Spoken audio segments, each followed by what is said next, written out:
Hey, Adventure Kids, it's so great to see you this morning, and I'm excited that we're back and starting a new month, and we have a great story for you today. Oh, hey, Pascal. How you doing? Oh, hey, Pastor Steve. I'm having a really bad day. It's not fun being a bad mouse. Oh, what makes you think that you're a bad mouse? Wow, I forgot to put my cheese in the fridge last night here at church, and it's spoiled. And now the whole church smells like stinky cheese. That was not very smart of me. That's why I'm a bad mouse. Oh, Pascal. Well, it's actually not your actions that make you good or bad. It's what God says about you, and God says that you're good. In fact, when God created everything in the world, including mice and people, after everything he made, he said it was good. Oh, well, I can't wait to hear that story. Me too. So let's jump right in to our Bible story.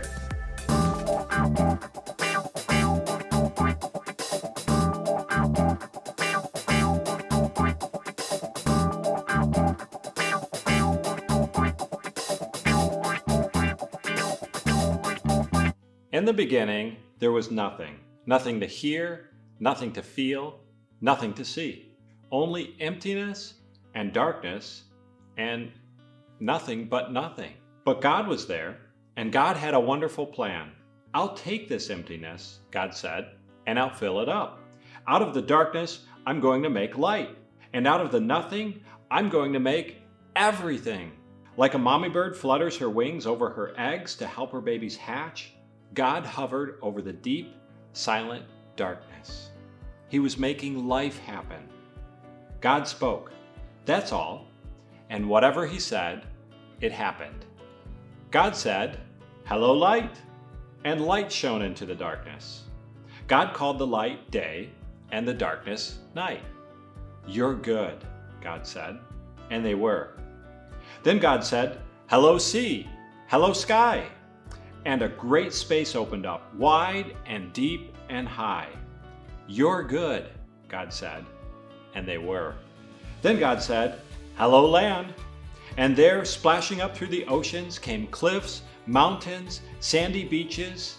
"You're good," God said, and they were. "Hello, trees," God said. "Hello, grass and flowers." And everything, everywhere burst into life. He made buds bud, shoots shoot, flowers flower. "You're good," God said, and they were. "Hello, stars," God said. "Hello, sun. Hello, moon." And whizzing into the darkness came fiery globes, spinning around and around, whirling orange and purple and golden planets. "You're good," God said, and they were. "Hello, birds," God said. And with a fluttering and flapping and chirping and singing, birds filled the skies. "Hello, fish," God said. And with a darting and dashing and wiggling and splashing, fish filled the seas. "You're good," God said, and they were.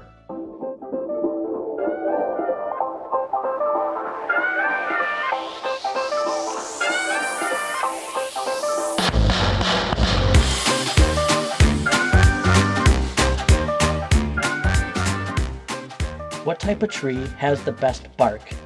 A dogwood. Funny. What kind of makeup do pirate girls wear? Ship gloss. That made you laugh. I know it did. Funny. Why wouldn't the lion eat the clown? He tasted funny. That there was funny. Albert out. Peace.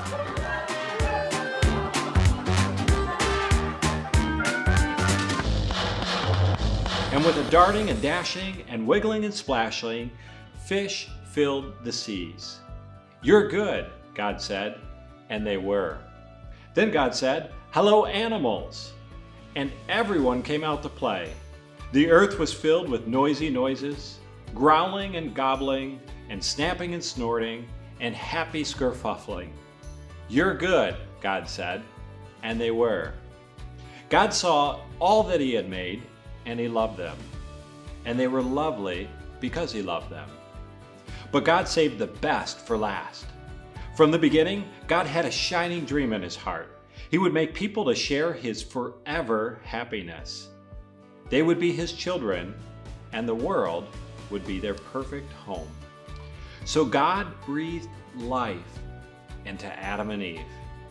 When they opened their eyes, the first thing they ever saw was God's face. And when God saw them, he was like a new dad. "You look like me," he said. "You're the most beautiful thing I've ever made." God loved them with all of his heart, and they were lovely because he loved them. And Adam and Eve joined in the song of the stars and the streams and the wind in the trees, the wonderful song of love to the one who made them. Their hearts were filled with happiness, and nothing ever made them sad or lonely or sick or afraid. God looked at everything he had made. "Perfect," he said, and it was. But all the stars and the mountains and oceans and galaxies and everything were nothing compared to how much God loved his children. He would move heaven and earth to be near them, always. Whatever happened, whatever it cost him, he would always love them. And so it was that the wonderful love story began. And that's our story. Oh, I get it now. God made everything in the whole world. And I should probably listen to God. If he was amazing enough to create me, he probably knows what's best for me. That's right, Pascal. Everything that God makes is good. That's our Bible point today. You know what else I learned today? What's that, Pascal? That my Aunt Carrie's salty apple surprise dessert was definitely not made by God, because that was not good. Ugh. That's great, Pascal. All right. Have an adventurous week, everyone.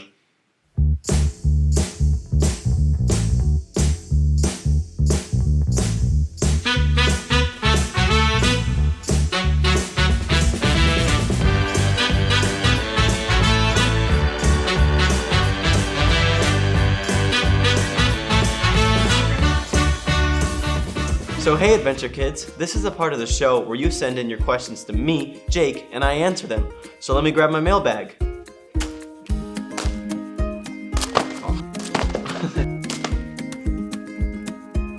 Hi Jake, did God create robots? From Toby.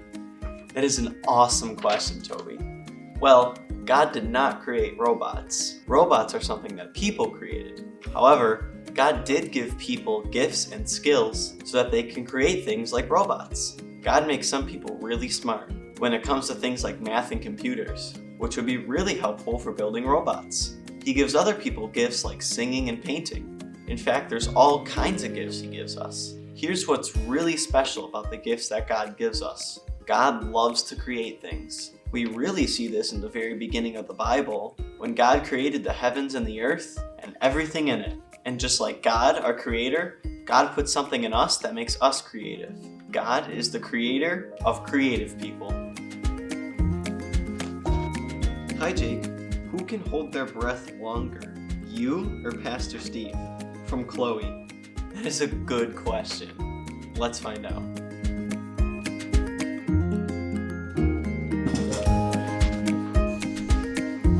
All right, Chloe, we're going to find out who can hold their breath longer.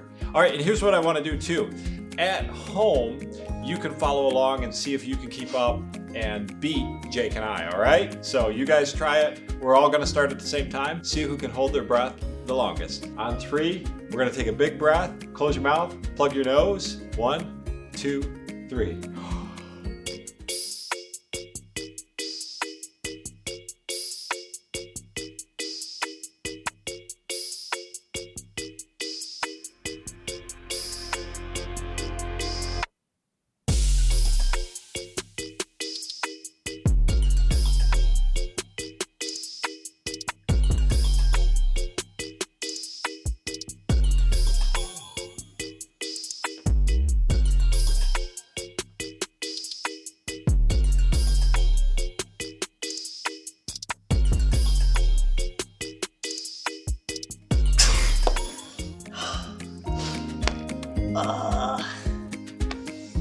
We have our winner.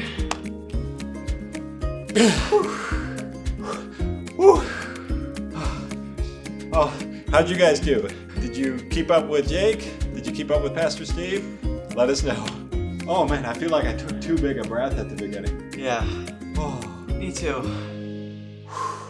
So remember, if you have questions for me, Jake, just go to the website, takeawaywithjake.com, and I'll be happy to answer your questions right here on the show.